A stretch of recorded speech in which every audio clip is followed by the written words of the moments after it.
మనం దుబాయ్ నగరం యొక్క సందడిలోకి ఒక్కసారి వెళ్దాం, సరేనా? ఆకాశాన్ని తాకే భవనాలు, మెరిసే మార్కెట్లు, చుట్టూ జనసందోహం. ఈ సందడి మధ్యలో ఒక చిన్న సామాన్యమైన దుకాణం ఉంది. బఖాలా ఉమైమా. ఈ దుకాణం యజమాని ఉమైమా ఒక 50 ఏళ్ల మహిళ. చూడటానికి సాధారణమైన స్త్రీ, కాని జీవితమామెను సులభంగా వదిలిపెట్టలేదు. సంవత్సరాల క్రితం భర్తను కోల్పోయింది. 2 పిల్లలను కష్టపడి పెంచింది. ఇప్పుడు పిల్లలు పెద్దవాళ్లయ్యారు. ఒకరు అబుదాబిలో, మరొకరు షార్జాలో. ఉమైమ ఎప్పుడూ చెప్పేది, సంతోషం ఒక గొప్ప ఆశీర్వాదం. తక్కువకైనా ఎక్కువకైనా అల్లాకు కృతజ్ఞతలు చెప్పాలి. ఒక శరత్కాల సాయంత్రం, చల్లని గాలి సున్నితంగా వీస్తున్న రోజు, ఉమైమ దుకాణంలో ఖర్జూరాలను షెల్ఫ్లో అమర్చుతోంది. అకస్మాత్తుగా ఒక అమ్మాయి, 10 ఏళ్ల వయసు ఉంటుందనిపించే, సన్నగా, కాస్త చిరిగిన బట్టలు వేసుకున్న, వేగంగా దుకాణంలోకి పరిగెత్తుకొచ్చింది. ఒక రొట్టె, కొన్ని ఖర్జూరాలు తీసుకుని ఒక్క మాట కూడా చెప్పకుండా బయటకు పరిగెత్తింది. మనం ఒక్కసారి ఆలోచిద్దాం. నీ దుకాణంలో ఎవరో వచ్చి ఏదో తీసుకుని పరిగెత్తితే ఎలా అనిపిస్తుంది? ఉమైమా మొదట షాక్ అయ్యింది. తర్వాత కోపం కూడా వచ్చింది. నా కష్టార్జిత సరుకు. కాని కోపాన్ని దాటి ఆమెలో ఒక తల్లి మనసు మేల్కొంది. ఈ అమ్మాయి ఎందుకు దొంగతనం చేసింది? ఆకలి వల్లేమో? ఈ ప్రశ్న ఆమెను తొలిచేసింది. ఏం చెయ్యాలని ఆలోచించి ఉమైమా ఒక నిర్ణయం తీసుకుంది. దుకాణాన్ని తెరిచి ఉంచి ఆ అమ్మాయిని వెంబడించింది. పరిగెత్తలేదు, కాని వేగంగా నడిచి రహస్యంగా చూసింది. అమ్మాయి అల్ రాస్ అనే పాత ప్రాంతంలోని సన్నని వీధుల్లోకి పరిగెత్తింది. పాత గోడలు, మూతపడిన దుకాణాలు, శిథిలమైన భవనాలు. ఈ ప్రదేశం ఒక చిన్న పిల్లకి సురక్షితం కాదని ఉమైమకు అనిపించింది. చివరకు అమ్మాయి ఒక పాత 2 అంతస్తుల భవనం ముందు ఆగింది. చుట్టూ చూసి వేగంగా లోపలికి వెళ్ళింది. ఉమైమా ఒక గోడమాటున నిలబడి గమనించింది. మెట్లు ఎక్కే శబ్దం. ఆ తర్వాత ఒక చిన్న పిల్ల గొంతు, నీ దగ్గర ఆహారముందా? ఆ అమ్మాయి సమాధానమిచ్చింది, ఉంది, కాని కొంచెం మాత్రమే. ఈ మాటలు ఉమైమ గుండెలో తాకాయి కదూ. ఆమెకు పాత జ్ఞాపకాలు గుర్తొచ్చాయి. తన కొడుక్కి జ్వరం వచ్చినప్పుడు ఔషధాలకు డబ్బులేక బాధపడిన రోజులు. ఈ అమ్మాయి దొంగతనం చేసింది చెడు మనసుతో కాదు, ఆకలితో. ఉమైమ మనసు చెప్పింది. ఆమె అక్కడ నుండి వెనక్కి వచ్చింది, కాని మనసు అస్థిరంగా ఉంది. మరుసటి రోజు ఉమైమ ఒక చిన్న సంచి సిద్ధం చేసింది. రొట్టె, ఖర్జూరాలు, పాలు, కొంచెం చీజ్. దాన్ని దుకాణం ముందు ఉంచి రహస్యంగా చూసింది. ఆ అమ్మాయి వచ్చి చుట్టూ చూసి సంచిని తీసుకుని పరిగెత్తింది. ఉమైమ ముఖంలో చిన్న చిరునవ్వు విరిసింది, కాని గుండె గట్టిగా కొట్టుకుంది. ఈ అమ్మాయి ఎవరు? వీళ్ళు ఎక్కడుంటున్నారు? తల్లిదండ్రులు ఎక్కడా? ఎందుకు ఇలా దాక్కుంటున్నారు? రోజులు గడిచాయి. ఉమైమ ప్రతిరోజూ ఒక సంచిని ఉంచేది. అమ్మాయి ఖచ్చితంగా వచ్చి దాన్ని తీసుకుని పరిగెత్తేది. కాని ఒకరోజు అమ్మాయి రాలేదు. ఉమైమ మనసు ఆందోళనతో నిండిపోయింది.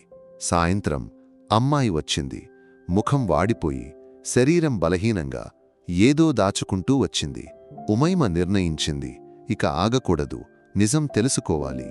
మనం ఒక్కసారి ఊపిరితీద్దాం, ఎందుకంటే ఇక కథ కాస్త తీవ్రంగా మారబోతోంది కదూ. ఉమైమ ఆ భవనం మెట్లు ఎక్కి ఒక పాత గది తలుపు వద్దకు చేరింది. తలుపు కొద్దిగా తెరిచి ఉంది. ఆమె రహస్యంగా చూసింది. ఒక షాకింగ్ దృశ్యం. ఆ అమ్మాయి, పేరు నహా, తన 5 ఏళ్ల చెల్లెలు దాలియాతో ఒక 4 నెలల శిశువు అద్నాన్ను చూసుకుంటోంది. గది మూలలో ఒక మనిషి, వాళ్ల తండ్రి, కదలకుండా పడుకుని ఉన్నాడు. గది కూడా గదిలా లేదు. దుమ్ముతో నిండిన గోడలు, చిరిగిన ప్లాస్టిక్ పాత్రలు, ఒక పాత దుప్పటి, ఒక కాలు విరిగిన కుర్చీ. ఉమైమ గుండె చెదిరిపోయింది. ఈ పిల్లలు ఇక్కడ ఎలా బతుకుతున్నారు? నహా ఉమైమను చూసి భయపడింది. నేను దొంగతనం చెయ్యాలనుకోలేదు, వాళ్ల ఆకలి తీర్చడానికి.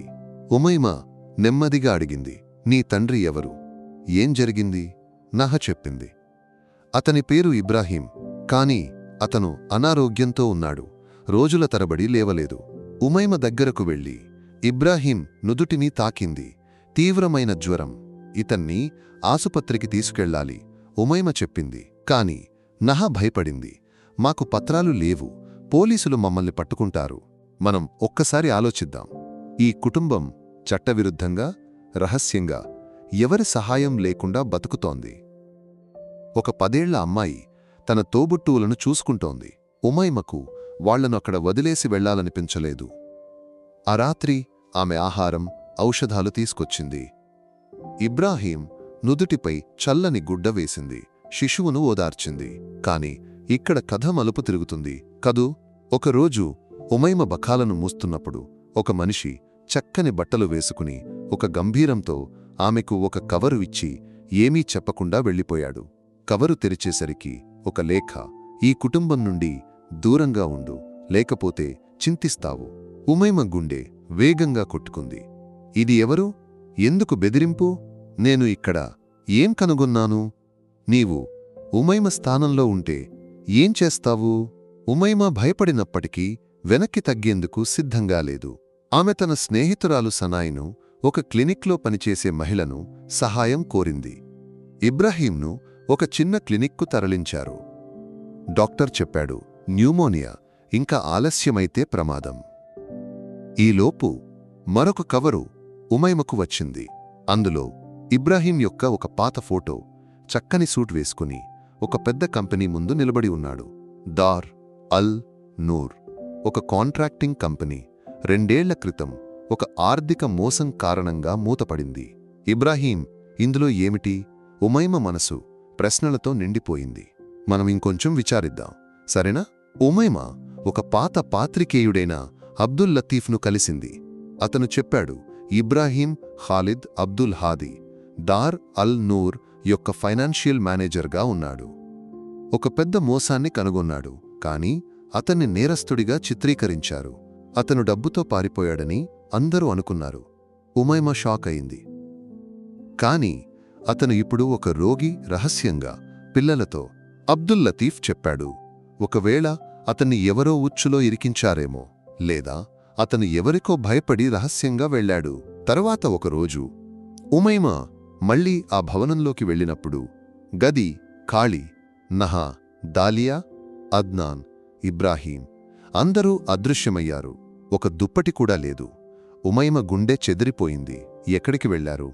ఆమె ఒక మూలలో దాలియాకు ఇచ్చిన ఒక పాత చెక్క బొమ్మను చూసింది. కళ్ళు నీటితో నిండాయి. మనమిప్పుడు ఏం జరుగుతుందో చూద్దాం. ఉమైమ ఎంఎస్ హోల్డింగ్స్ అనే పేరును ఒక లేఖలో చూసింది. అబ్దుల్ లతీఫ్ సహాయంతో వాళ్లు కనుగొన్నారు. ఇది దార్ అల్ నూర్ యొక్క ఒక షెల్ కంపెనీ. ఇబ్రాహీం యొక్క సోదరి మహా పేరుతో రిజిస్టర్ చేయబడింది.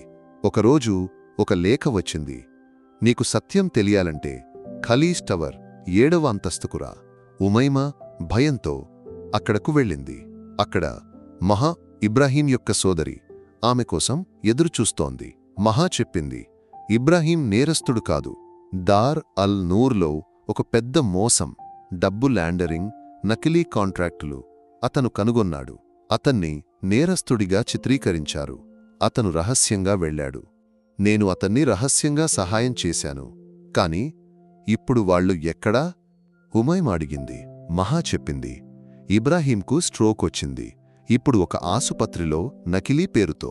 పిల్లలు నాతో ఉన్నారు. అకస్మాత్తుగా నహా, దాలియా గదిలోకి పరిగెత్తుకొచ్చారు. దాలియా ఉమైమను గట్టిగా కౌగిలించుకుంది. కళ్ళు నీటితో నిండాయి. మనమిక్కడ కథను ఆపి ఆలోచిద్దాం. ఒక చిన్న దొంగతనం ఉమైమను ఒక పెద్ద సత్యానికి చేర్చింది కదూ.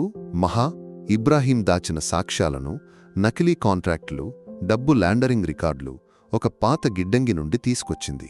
ఉమైమ అబ్దుల్ లతీఫ్ ఒక లాయర్ సహాయంతో ఈ సాక్ష్యాలను బయటకు తెచ్చింది. ఒక ఆదివారం వార్తాపత్రిక మొదటి పేజీలో వార్త వచ్చింది. ఖాలిద్ అల్ మన్సూరీ, వ్యాపారవేత్త యొక్క మరో ముఖం. ఖాలిద్ దార్ అల్ నూర్ యొక్క అధిపతి, ఈ మోసం యొక్క సూత్రధారి. సోషల్ మీడియాలో ఒక తుఫాను. ఖాలిద్ను అరెస్ట్ చేశారు. ఇబ్రాహీం యొక్క కేసును మళ్లీ తెరిచారు. ఇబ్రాహీం ఆసుపత్రి నుండి బలహీనంగా కోర్టులో హాజరయ్యాడు. నేను హీరో కాదు, ఒక మనిషిని, నా మనసాక్షిని శుద్ధం చేయడానికి ప్రయత్నించాను అతను చెప్పాడు. అతని సాక్ష్యం, సాక్ష్యాలు అన్నీ ఖాలిద్ యొక్క నేరాన్ని నిరూపించాయి. మనం ఒక్కసారి నవ్వుకుందాం, ఎందుకంటే కథ ఇక్కడొక సంతోషకరమైన మలుపు తీసుకుంటోంది కదూ. ఇబ్రాహీం పిల్లలకు చట్టపరమైన రక్షణ, సహాయం లభించాయి. కార్మికులకు న్యాయం కోసం ఒక చిన్న లీగల్ సెంటర్ తెరిచింది. అబ్దుల్ లతీఫ్కు పాత్రికేయ అవార్డు వచ్చింది. అతని కథను ఒక డ్రామాగా కూడా మార్చే ప్లాన్ ఉంది. ఉమైమా, ఆమె తన బఖాలకు తిరిగి వచ్చింది. కాని ఇప్పుడు దుకాణంలో ఎక్కువ మంది వస్తున్నారు. అందరికీ ఉమైమపై గౌరవం. సాయంత్రాల్లో నహా, దాలియా ఉమైమతో కలిసి కూర్చుని కథలు వింటారు.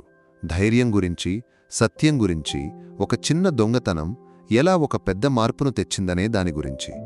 నహా ఒకసారి అడిగింది, మమ్మల్ని తెలియకపోయినా ఎందుకు సహాయం చేశావు? ఉమైమ నవ్వింది, మంచితనం కొన్నిసార్లు చిన్నవాళ్ల నుండి మొదలవుతుంది. దొంగతనంగా అనిపించినది ఒక విన్నపం.